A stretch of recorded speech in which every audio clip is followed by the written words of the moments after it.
Now, let's start with the basics. What exactly is scientific publishing? Scientific publishing is essentially a system for sharing validated knowledge.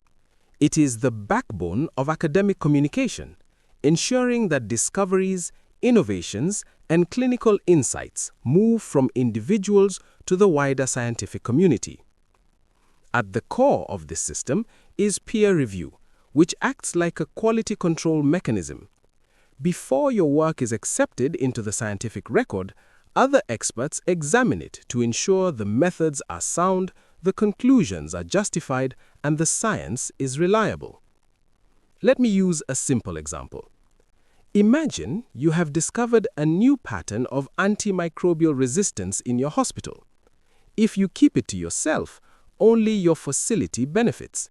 But once published, your findings can influence national policies, clinical guidelines, and future research. That's the power of publication.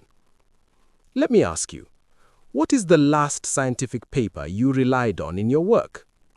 What made you trust that paper? Most likely, it was peer-reviewed, published in a reputable journal, and followed scientific standards. That is exactly what publishing aims to ensure. So, in summary, scientific publishing spreads knowledge.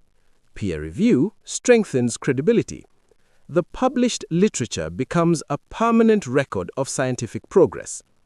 With that foundation, let's now explore the different types of publications available to you as a researcher. Scientific publishing is not limited to full research papers. There are multiple publication formats, each serving a unique purpose in advancing knowledge. Let's walk through them. 1. Original research articles. These are the most common and most respected publications. They present new data, new findings, or new analyses. If your work involves experiments, surveillance data, or clinical studies, this is your home. 2. Review articles. These summarize existing knowledge on a topic. They don't present new data but provide a comprehensive synthesis of what is already known. Reviews are powerful because they influence guidelines, policy, and research direction. 3. Case reports or case series. These describe unique clinical presentations, diagnostic challenges, or unusual disease patterns. For many early career researchers, case reports are the easiest entry point into publishing. 4. Short communications. These are brief reports of significant findings that don't require a full-length paper, ideal for preliminary data, outbreak notes, or rapid updates. 5. Technical notes. These focus on laboratory methods, protocols, or innovations. If you develop a new diagnostic workflow, validation method, or laboratory improvement, this format is perfect. 6. Conference abstracts. These are short summaries submitted to conferences. They allow you to present your work quickly and receive feedback before turning it into a full manuscript. Let me ask you a question. Which of these publication types do you think you are most likely to start with, and why?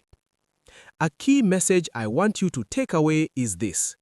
Publishing doesn't always begin with a full research article. You can start small, an abstract, a case report, even a technical note, and build your publishing confidence from there. When we talk about scientific publishing, it's important to understand the motivations and also the challenges that come with it. Let's start with the positive side. Advantages of publishing. 1. Sharing knowledge. Publishing allows your findings to move from your lab, hospital, or research group to the wider scientific community. You contribute to innovation, policy, and better clinical practice. 2. Building credibility. Every publication strengthens your professional profile. It shows that your work has been validated, reviewed, and trusted by peers. 3. Career growth. Whether you are applying for promotions, scholarships, grants, or fellowships, publications are a strong indicator of academic productivity. 4. Scientific contribution. You become part of the global scientific dialogue. Your work can influence what future researchers will explore. Now, let's balance that with the realities of publishing. Disadvantages. 1. Time-consuming. Research, writing, revising, submitting, and responding to reviewers takes time, sometimes months.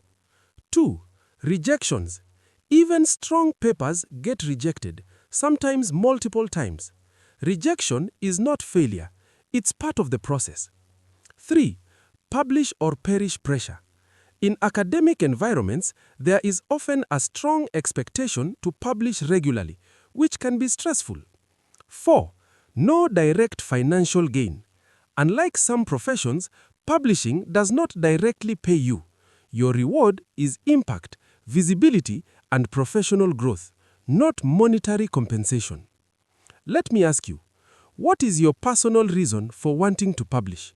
Is it career progression, sharing findings, building a research profile? Now, another one. Which of the disadvantages have you experienced or fear the most? Time? Rejection? Pressure? These reflections are important because they help you plan your publishing journey realistically.